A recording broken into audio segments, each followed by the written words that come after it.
everybody. Thank you so much for joining us. My name's Lita. I'm the events manager here for Barnes & Noble at the Grove. We're here tonight celebrating the release of Collaborate or Perish, the new book by Zach Tumin, Bill Bratton, and we've got the fabulous Patt Morrison here, courtesy of Los Angeles Times, KPCC, and a whole lot more. Let's give them a really, really warm welcome, please.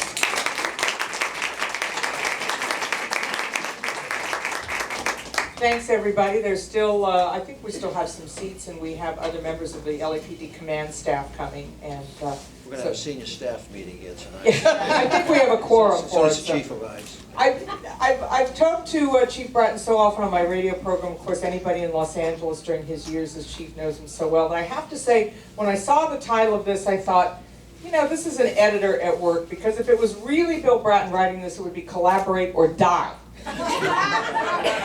So they turned you down a little, did they?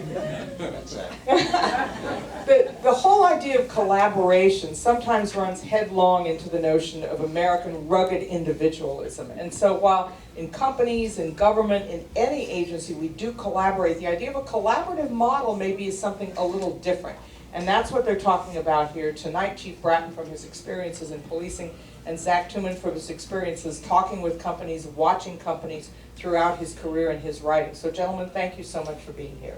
Thank you. So you've got a microphone for each of you if you want to pick them up so you don't let me dominate what's going on. Surely you're going to interrupt me once in a while. The subtitle is Reaching Across Boundaries in a Networked World. And the first thing that occurs to me is that collaboration is a very old process, but it's one that now has new tools for doing it. And you talk about some of these tools. They're technical tools, but there are also all sorts of different sort of stratification tools that we now have working in a more human sense than we have before, between the walls that people tend to put up and the walls that they want to take down. I don't know who wants to start with that. Maybe Zach? Or Zach, why don't you kick off and I'll try to fall into you. Well, the idea for the book was Zach's, so the idea man hop into it. thank you, Pat, and thank you, Bill, and welcome everyone. It's a pleasure to have you. Thank you very much for joining us this evening. So the idea of the book is collaboration is something that we have been doing for a long time. We've been doing it as long as we've been hunting mastodons. But something is different about today. Today we have technology that has changed everything. Things are moving faster, change is happening faster. And in the book we talk about how people can master this new world, a world where we're all digitally enabled with devices in our pockets and webs and all the information systems that we have to do something faster, better, cheaper, something more wonderful, something more productive together than we can ever possibly ever achieve alone.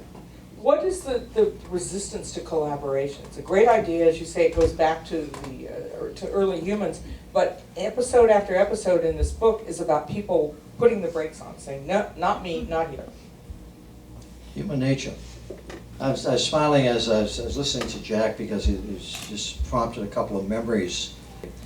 I can remember in 2002, 2003, just after coming to the LAPD, we instituted Blackberries, and how the members of the department who were given Blackberries wanted to run like hell away from them because they didn't understand them. They didn't really get the idea of texting and instant messaging, and that it took a while to basically have them embrace the vision of Blackberries, the idea of being able to instantly message everybody at the same time and not have to do it by voicemail or by voice. It took them a while to get used to it. Now try getting the Blackberries away from them, you'd have a revolution on your hands. In fact, Councilman Tom LaBonge said, called them blueberries or whatever. But Zach, you write in the book about some of these elements of resistance, and part of it goes to the structure. We often hear that government should be run more like a business, but you have deliberate impediments that are put into place. You know, a business is not a democracy, for example. And so with a structure like the LAPD, or structures like CEO-driven corporations, how do you put collaboration into place without, you know, completely flattening an organization that really needs somebody at the top, or several somebodies at the top? You've got examples in here. Well, Pat, you're absolutely right. We live in a time of boundary age where we're coming out of organizations that are used to doing business a certain way, and today change is moving fast and they need to adapt and do it a different way. So we're dealing with the mindset that you referred to as a mindset of it's hard to move off the status quo, it's hard to get people mobilized for change. And what we have done is we've laid out a stepwise process in the book to help people begin that process. There are eight steps to collaboration that we think are critical to success. If you follow these 8 steps, we think that the mindset can change, the culture can change, and we show stories in American industry, American government, schools and social work and policing, steel aluminum manufacturing, banking, important and impressive accounts of men and women who have changed the mindset and moved the world in ways they never could if they did not come together and collaborate. Basically, Pat, what the book is several dozen stories, public sector, private sector. My contribution was stories from New York and a number of stories from the LA experience.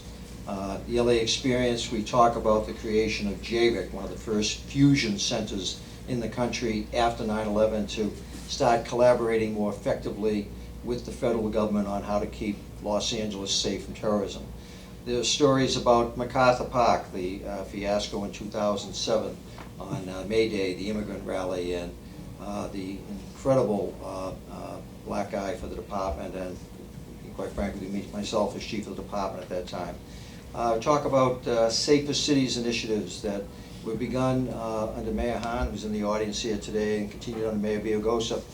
The idea of the 5 initiatives around the city to show when we applied a collaboration between government, private sector, business improvement districts, when we brought city attorney, district attorney, the county in to work on these areas, how we could make a difference.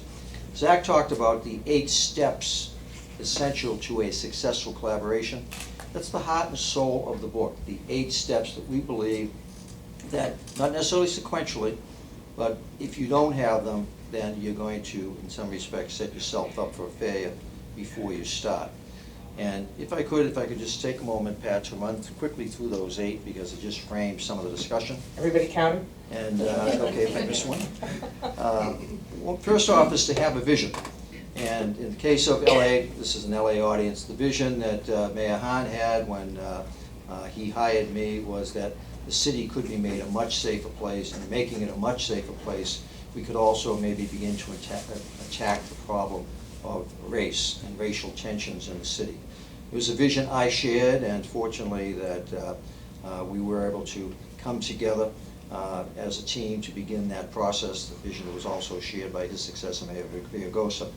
Second element is to right-size the way forward. In other words, don't bite off more than you can choose.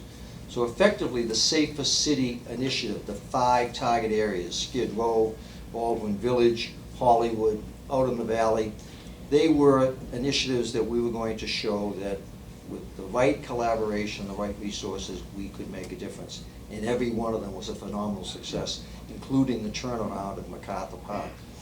Thirdly, the idea, create a platform, make a clearing where everybody can get together. Skid Row is probably the most vivid example of that. Business improvement districts, county, city attorney, mayor's office, police department, we all got together on a common belief that if we make Skid Row a safer place, that we can make it safer for the homeless, but we can also make it safer and have a place that things could thrive for everybody. Make it pay for everybody. We're human beings. We all want to be rewarded in some way. Political reward, Mayor Hahn didn't get it for all of his troubles. He was not reelected, largely for the fact he made the right decisions for the city. I was certainly rewarded. I got a second term and have received a lot of credit, along with the 9,000 cops I got to work with, that we were rewarded that the image of the department was restored. It came back because we were successful. Others were rewarded for their efforts in joining the collaboration. Have the right people with you. That's so key. The right people on the bus, wrong people off the bus, and get everybody into the right seats. And we're continually doing that. Deliver on performance. We set goals of reducing crime by 10%. Command staff, I can remember in 2002 how they kind of shuddered about the idea of goals to reduce crime. But we set goals that we thought we could manage. Mind your political support. I married Mayor Hahn and basically stuck like glue to Mayor Villaraigosa. I learned my lesson from 1996 in New York City, where I lost the support of my mayor. I was out of a job, and he went on to run for the presidency of the United States. So in terms of the political support, the collaboration that's so essential in the public sector. And lastly, you must have a passion to basically implement it. And I think if nothing else, I would like to be known for the passion that I brought to Los Angeles when Vicki and I came here, that this was a city we thought we could make a difference in, not only in crime, but also in issues of race, and I think we in fact did that. The Eightfold Path. Okay. Zach, there's something in the book that leaped out at me. It's a school principal talking, saying, most of the good things I do in my school are illegal. Which means that people do collaborative things, but outside of the structure. And you talk about the counterterrorism cooperation. For years, as people here in the audience will know, the LAPD and the FBI were at loggerheads. They didn't cooperate because you thought the more information you kept to yourself, the more power you had. If you shared it, you lost power. How do you, outside of this poor principal who says most of the good things I do are illegal, how do you break down some of those structures, whether it's a command structure in a military-like organization or a corporate structure?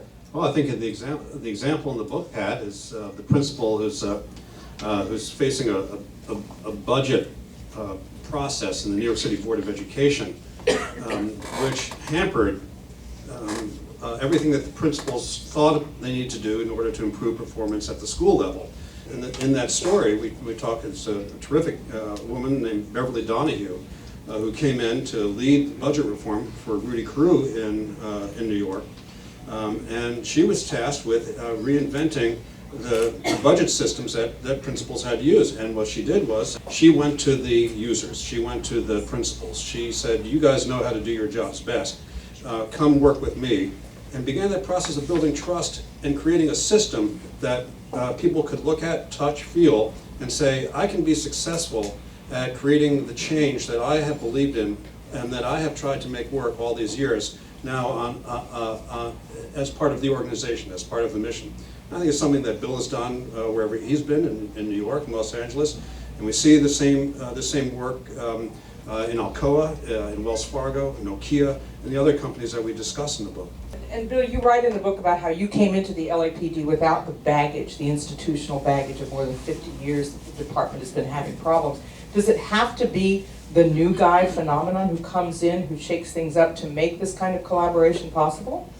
No, not at all. That I think sometimes within an organization, individuals rise to the top. In my case, I've been, in most instances, the outsider, and every organization at some point in its history benefits from an outsider who doesn't have baggage, if you will, relationships that were formed that might not have been the best relationships or incidents in the past. And so in my case, it worked for me, but I'm so familiar with so many people who grew up in an organization and were able to take the leadership reins. Shortly after 9/11, a Cuban gunboat, 4 o'clock in the morning, sailed into Key West Harbor, moored next to the Coast Guard Marina, and then for 4 hours tried to find somebody to surrender to. There were 4 defectors in full uniform, carrying weapons, who were literally in the United States roaming our streets shortly after 9/11. And Robin Williams hasn't made this movie yet? well, remember, the Russians are coming, the Russians are coming. Right. Moscow's nuts, too. What the story sets the stage for was how, shortly after 9/11, how unprepared we were as a country to deal with the terrorism that we're now facing. And the issue was that all these thousands of ships at sea and in the harbor, any one of which could have been basically at that time concerned with having a nuclear bomb on board, we didn't know where anything was. But then the collaborative effort between the Coast Guard, the Navy, the private sector, to effectively develop a system in a relatively short period of time where you could identify where every boat was and what it was and where it was coming from and where it was going. And an ultimate collaboration that is a large part of trying to keep our country safe. You both write in the book of Crisis is Opportunity, and Zach, you write about communications issues after 9/11 when the attacks on the World Trade Center wiped out communications, and it was an opportunity for a new model, but there was also even resistance to that new model, even though people saw that the old one wasn't working. Well, that's right, Pat, and the story that Pat's referring to is a story of the difficult days after 9/11. The New York Stock Exchange was ready to trade and put capital back into the markets and keep the world economy going, but they had no telecommunications. They discovered they couldn't get the telecommunications working, and it took a crisis for the New York Stock Exchange to come together in a way that it hadn't beforehand, because no one could imagine that they needed to actually build their own telecommunications system. No one could imagine that there'd be planes flying into the World Trade Center that would send girders tumbling thousands of feet down and slicing through 5 stories underground to snap the Verizon cables that were nonetheless sitting in PVC piping, and no one knew that they were in PVC piping, and no one knew that the telecommunications infrastructure in the Wall Street area didn't have redundancy and didn't have the kind of backup that they thought and that they required. But at that time, then finally, the New York Stock Exchange took advantage of that crisis, and it took leadership. I think we've got stories in the book of crisis being a way, and it doesn't have to be, as Bill can share, it doesn't have to be a crisis of 9/11 proportions. It can be a crisis of confidence. It can be a crisis of identity. Who are we? And are we doing what we've set out to do?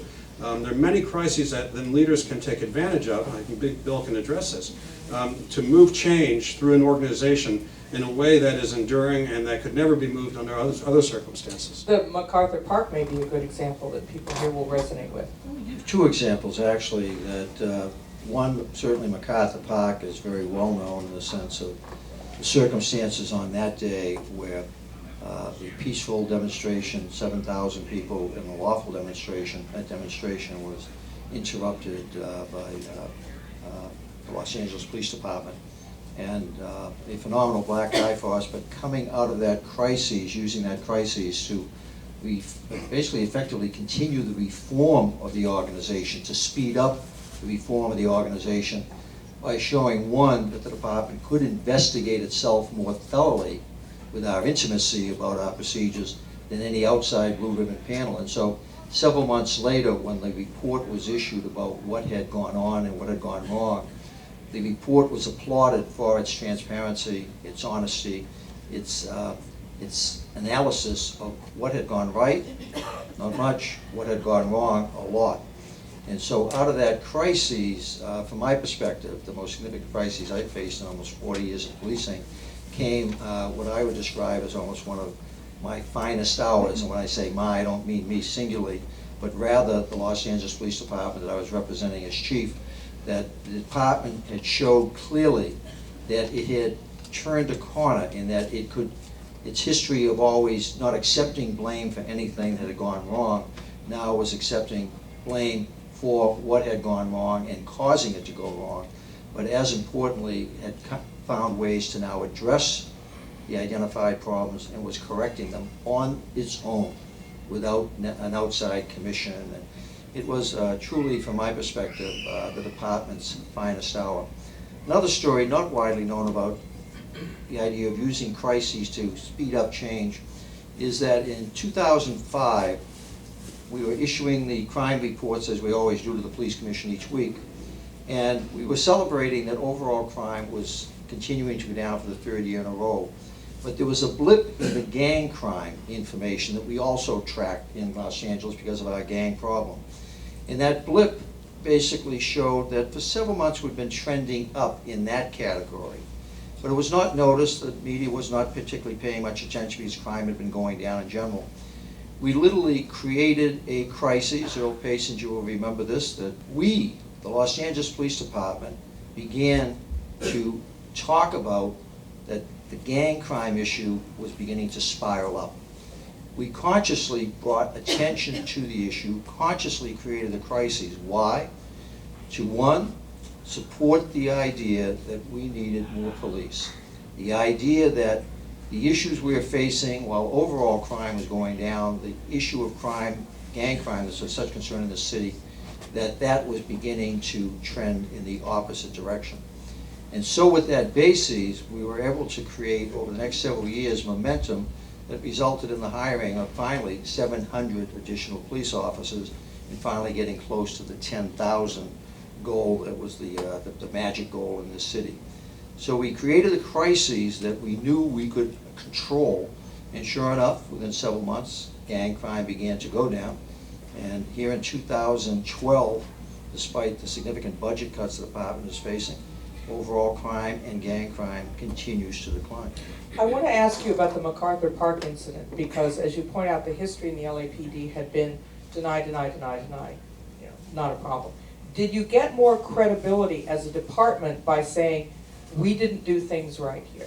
Did it change the standing in the regard of the LAPD in the eyes of the public that you would say, this time we screwed up? I believe that we in fact did. As chief of department, I certainly felt it. I think the editorials, LA Times, that has spent most of the last 50 years attacking the department, is now praising it. Is now praising it.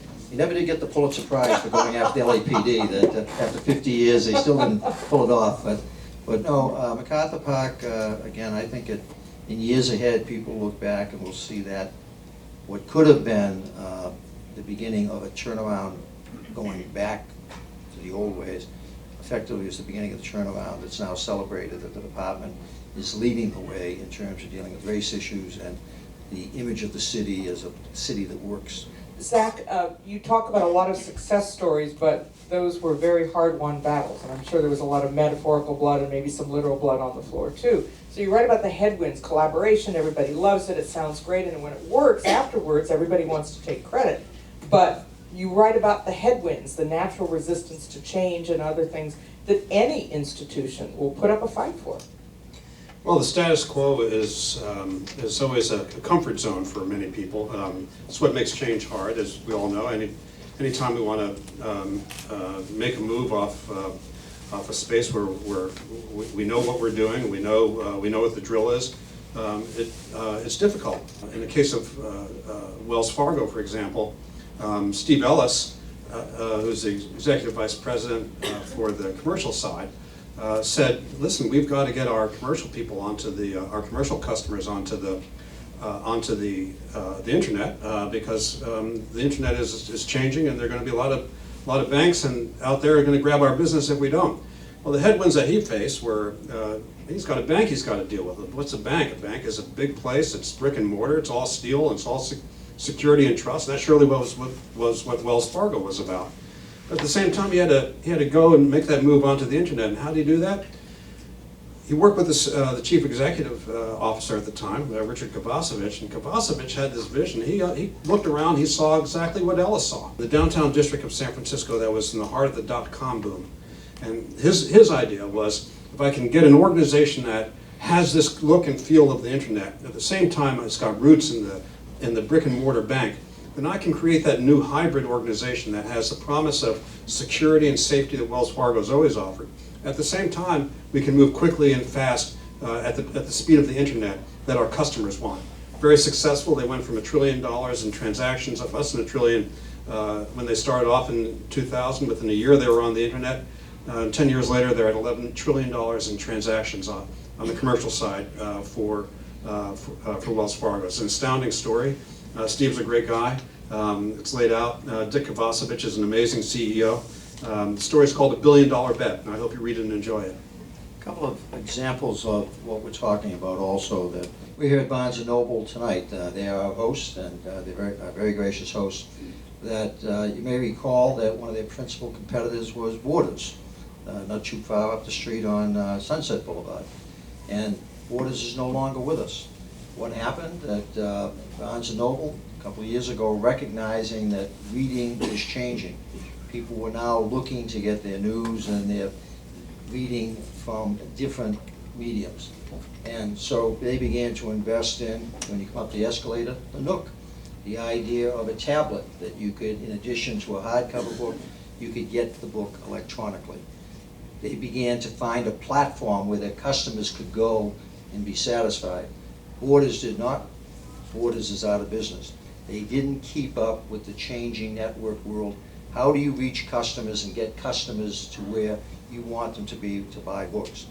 And then in terms of the world of fashion, Missoni teaming with Target.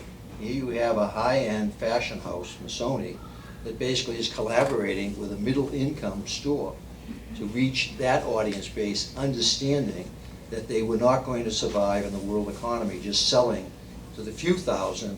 They needed to sell to the 100,000s.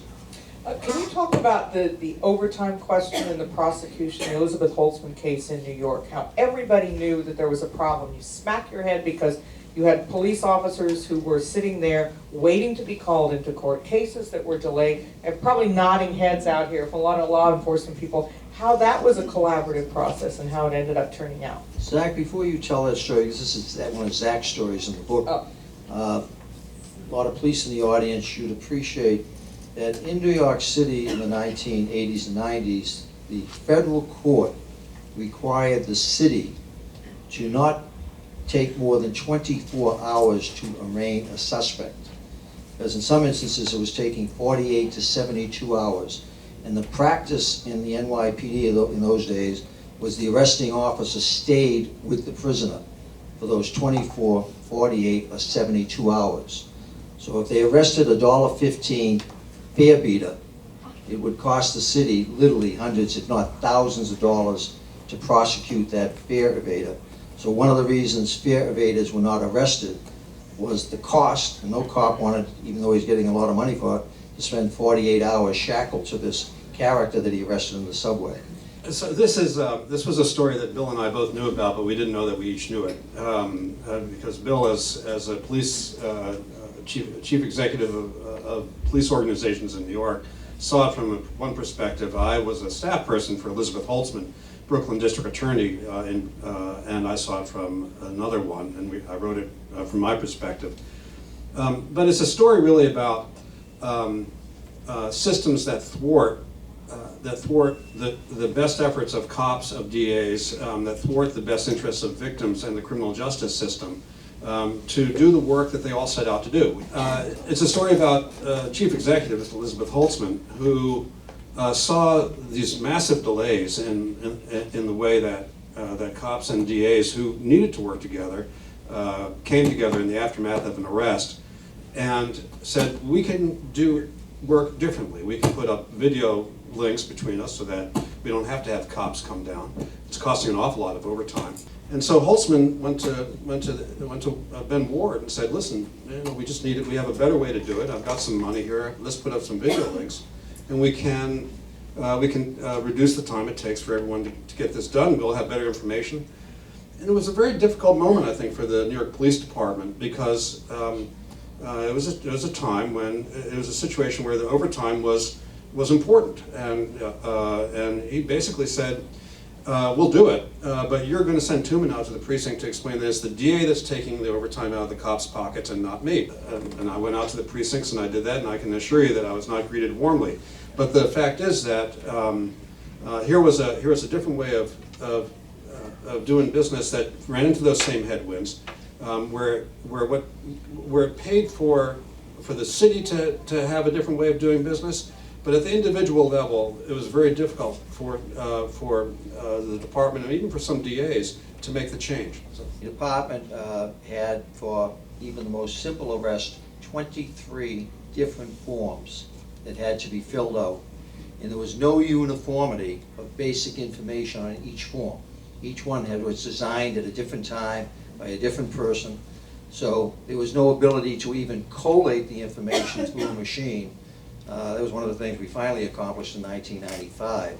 But in the 80s, it was, it's amazing the city functioned at all, the systems that we had. Well, the fact is also, I just saw some photographs of the city in the 1980s in New York. The West Side Highway filled with weeds and cracking pavement, Bushwick half destroyed, scenes from Times Square of chaos and disruption. A dozen photographs that showed the city really in distress, and the idea that cops would then be expected to change all that just by crime fighting was unworkable. And it wasn't until the department with leadership came to believe that this problem required all of New York to come together. They might not care about some of the interests the others had, but everyone shared that same idea about safety and about improving. And it could only be done by a concerted effort led by Bill Bratton at the NYPD, which really was an incredible turnaround and transformation.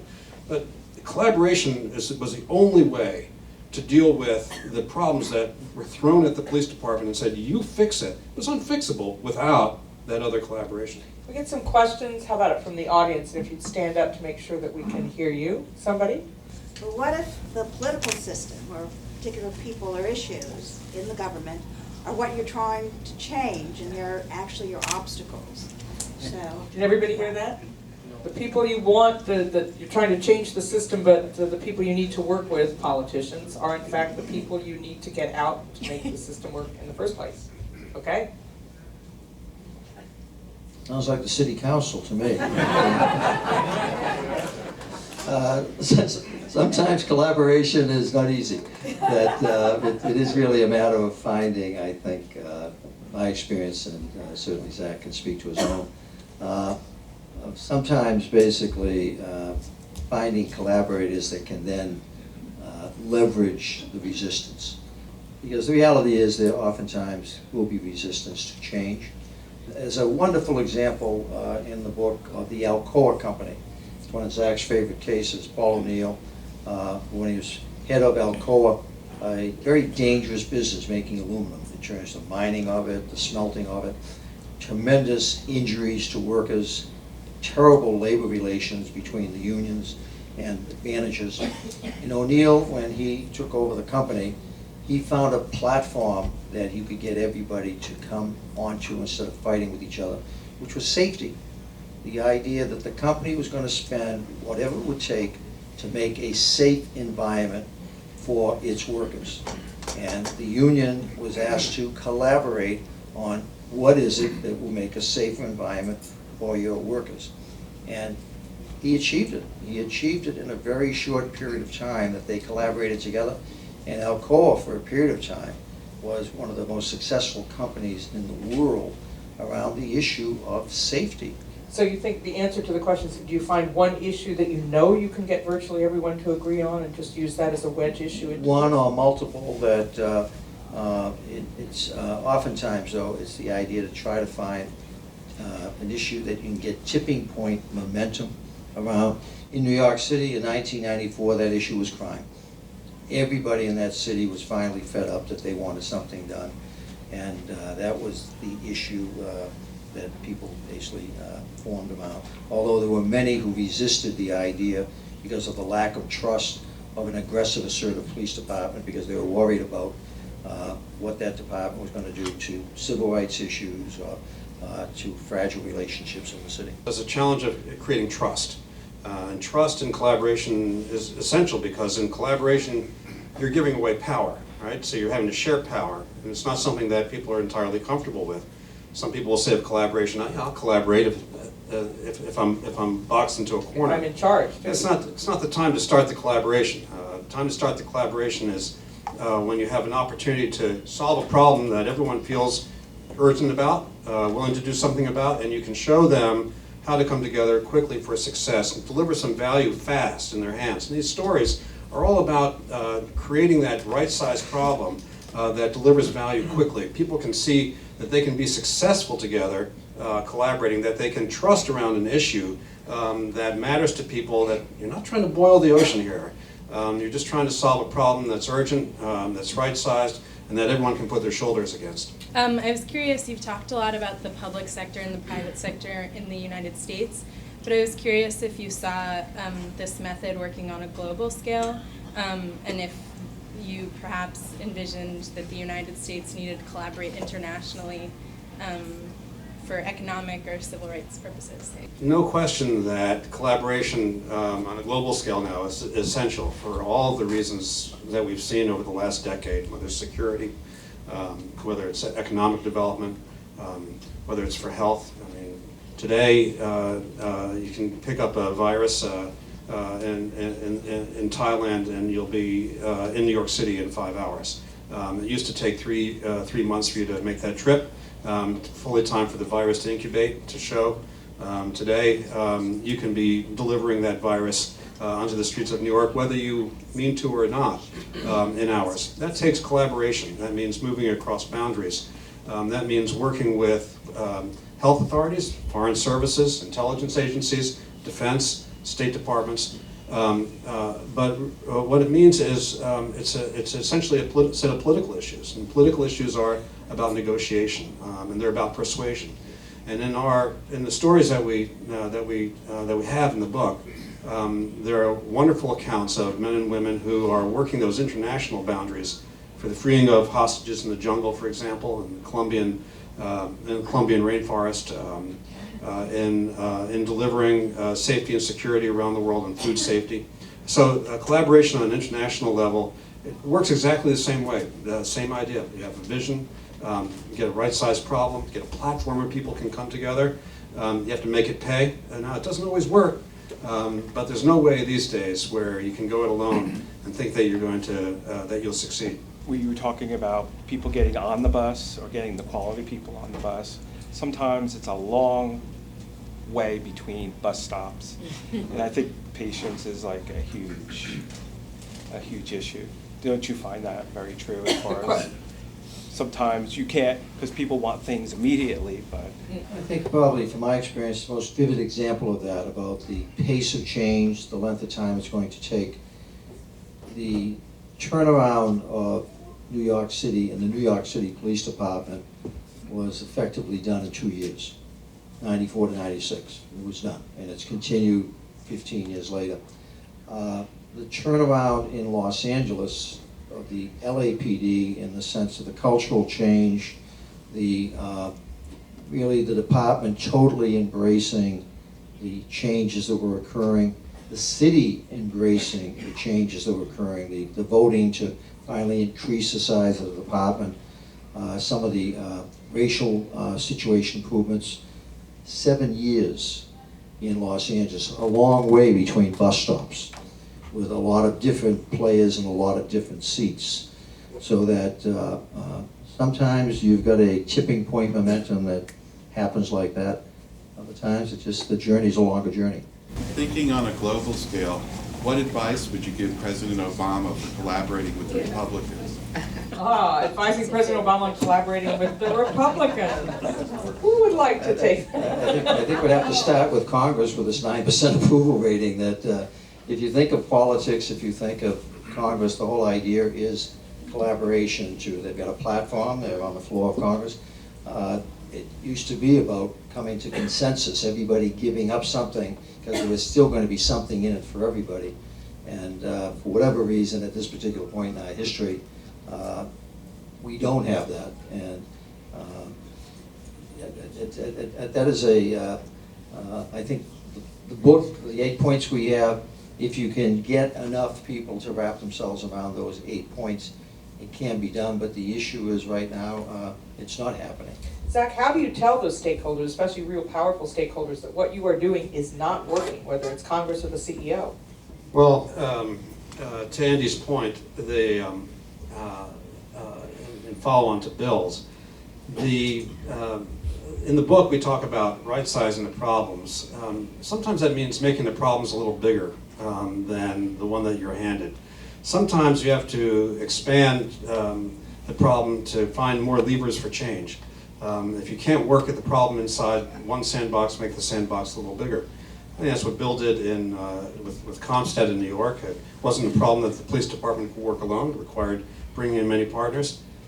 For the United States and for the United States Congress and for the President, I would say that the levers for change are in the voting booth. And if the 435 members of Congress can't do the job that Americans need them to do, there's a lever for change that's waiting for them, and Americans have that right, and they ought to exercise it. I actually have one about collaborations that fail, and I'm thinking of Homeland Security, where you've got 100,000 people with top secret clearances. You've got so many agencies working together that it feels almost muscle bound. Are there collaborations that are too large, that just have too much ambition and overreach? That collaboration is still a significant work in progress. I have a lot of intimacy with that. I'm the Vice Chair of the Homeland Security Advisory Council. Secretary Napolitano certainly was one of the 3 priorities of the LAPD during my time as chief, and continuing now with Chief Beck. It is a massive organization trying to deal with massive undertakings. Where we are is not where we want to be, but it's certainly a lot better than where we were. And there are a lot of very good people trying to find a common platform to work on. LA and its police department, I think, have proven themselves to be leaders in this, in that if you think of the LAPD of 10 years ago, it was not cooperating with anybody. It was fighting with its mayor, its city council, its district attorney, its media, its public. The FBI was spending more time investigating it than working with it. DEA and ATF didn't want to work with it. And today, there is no shortage of suitors looking to work with the organization, as it became known that it wanted to collaborate. And I think in Homeland Security is still struggling with the issue that a lot of the players have still not decided that they want to collaborate, or the importance of it. They're still trying to go it alone. But fortunately, there are leaders, and Secretary Napolitano is one of them, who are working very hard to try and get to a common place where they can all work together. Can you thank our authors up here, and then we'll hear from Barnes & Noble about how we're going to organize it.